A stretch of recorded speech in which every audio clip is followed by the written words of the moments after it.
नमस्कार सर्वांना, श्री स्वामी समर्थ। गुढीपाडवा म्हणजे मराठी माणसाचं नवीन वर्षाची सुरुवात।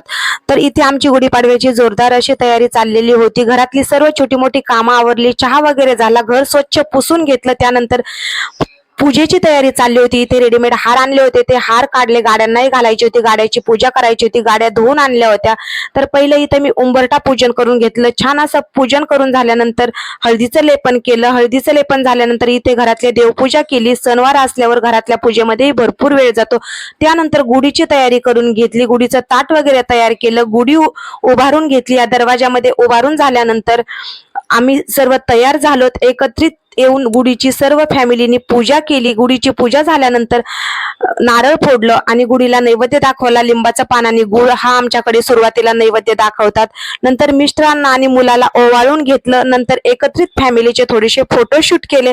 त्यानंतर तयारी करायची होती मला स्वयंपाकाची। नंतर स्वयंपाक वगैरे केला, घरातल्या देवाला नैवेद्य दाखवला, गुढीला नैवेद्य दाखवला आणि त्यानंतर आम्ही एकत्रित जेवणाचा मनसोक्त असा आनंद घेतला।